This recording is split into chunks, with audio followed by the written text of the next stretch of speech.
A quick look at what we're seeing across the Upper Peninsula at the moment, from the west to some of the central and eastern counties. College Avenue, looking on the snowier side, could be a little bit difficult to travel at times.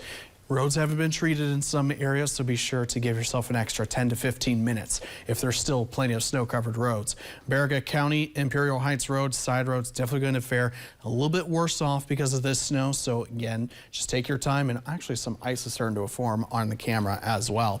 When it comes to, say, Marquette's, definitely downtown has not been treated as much.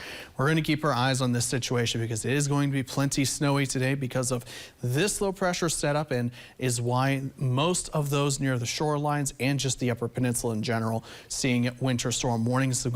These will go into effect in the western counties 10 a.m. Eastern, 9 a.m. Central Time. Marquette County at 1 p.m. and those in the eastern counties later this evening around 7 p.m. At the moment, over the last few hours, we've seen the initial system make its way through. It's currently in portions of the eastern counties, so Alger County, roads like M28, M94, seeing a fair amount of snow. Other areas like Schoolcraft County, Manistee to Hiawatha, M94 US 2 receiving a lot of the snow as well.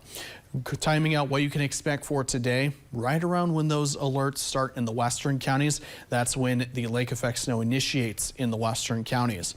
Wednesday afternoon into the evening, we'll see that move into the central and eastern counties. Starts off scattered, but throughout the day, it'll intensify in the western counties, especially right around 9 p.m. or so. And in the eastern counties, they'll see that as well. Once we get to tomorrow morning, we start seeing it slow down. Winds will move to the north, but the biggest feature then is the winds. They'll still be high as we get into Thursday morning. They'll start off around 25 to 35 miles per hour in the western counties. Isolated areas getting closer to 40 miles per hour at the northwest. Into this afternoon, that's when it makes its way into the central and eastern counties. Still highest, though, in the western shorelines. Once we get closer to Wednesday evening, starts moving into the central counties.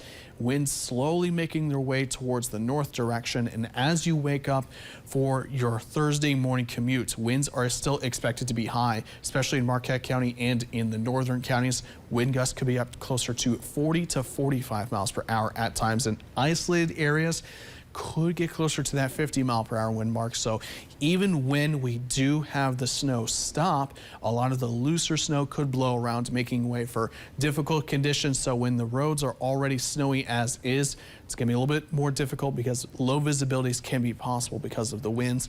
So hazards on the higher side in terms of winds themselves, and snow will vary across the Upper Peninsula. Snowfall amounts at the moment will be highest in the eastern and western counties near the shorelines.